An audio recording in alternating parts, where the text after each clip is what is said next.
Hello students, today we are going to learn about the continuation or remaining part of guidance counseling, which consists counseling center, counseling committee, members of counseling committee and the tools for the guidance and counseling. So starting with counseling center. All universities and large colleges should have counseling center handled by a trained professional, that is counseling officer with PhD or a master degree in psychology and counseling with considerable experience.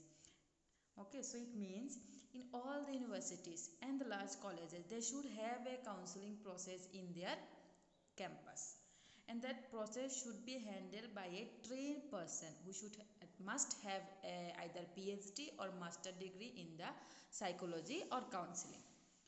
So it performs the following function. So what are the function of counseling center? The first one in that selection, registration and orientation of the students. So that the first function of the counseling center is selection, registration and the orientation of the student. Second one is educational and vocational counseling. Third one is personal adjustment counseling, means like everyone will come from different place to a new place. The committee they will help them to adjust with the new environment. Physical and psychological services, remedial services, residence and food services and activities program. So whenever some new students coming to a college, so it will start from the selection and it will end with the activities programs. This all things will be taken care by the counseling center. Next we have counseling committee. The guidance committee serve the following purposes. First, it established and maintained policies related to the guidance and counseling. It articulates the program between the institution and the committee. It acts in a planning capacity to ensure that the various functions of guidance are properly coordinated. It helps to clarify particular roles and offer support when these roles are challenges. And it serves as a sources of idea and recommendation to the submitted to the appropriate bodies. The next one is member of the counseling committees. The person who will be the group of member who will be as a member of the counseling committees are: first one is administrator, principal or dean, counseling or liaison officer, deputy chief of counseling section, counseling personnel or counselor, vocational guidance officer, teacher, faculty from different department, and then specialist like specialty wise, hostel warden, librarian, student representative and parents. These are the member who will make a committee for the counseling. Next we have tools for counseling service. Tool means like what are the things we are going to use for providing the counseling. So there are two types of tools. One is non-testing, one is psychological testing. Now I am going to tell you what are the non-testing tools. Since that first one is interview. It is an interaction between the counselor and the counselee with a defined objective in mind.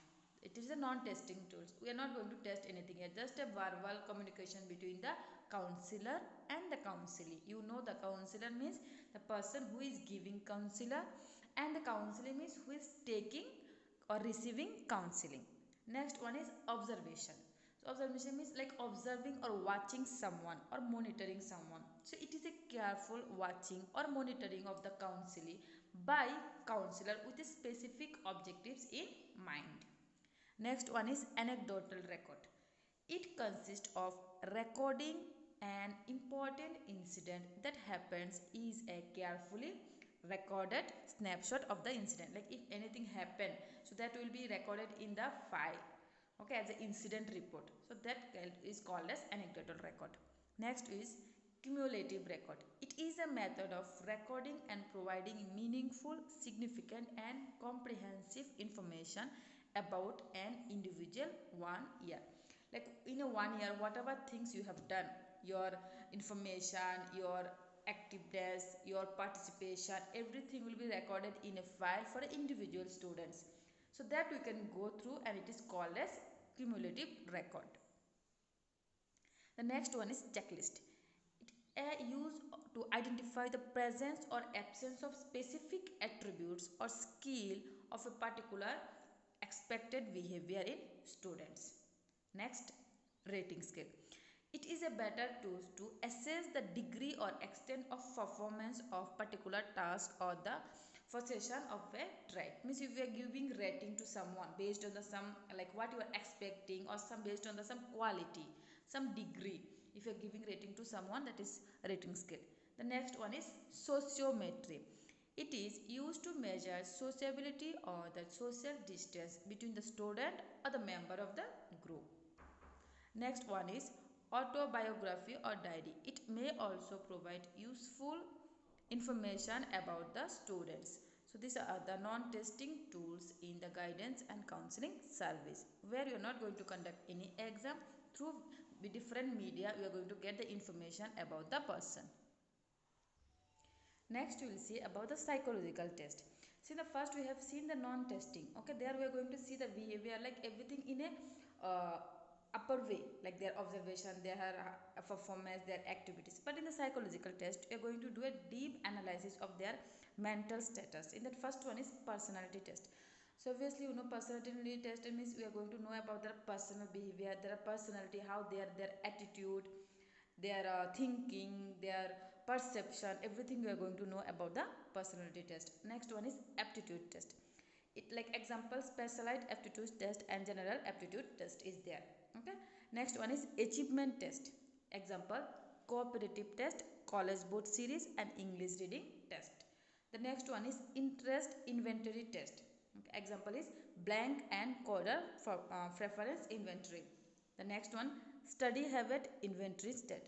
Example the Brown-Holtman survey of study habit. Like everyone has a different habit of study. Okay, so with this we can know their mental capacity, their mental status. These are the tools of counseling service. So here today we have seen about the counseling center, counseling committee, member of the committee and the tools for counseling. And remaining part we will see in the next video. Thank you everyone.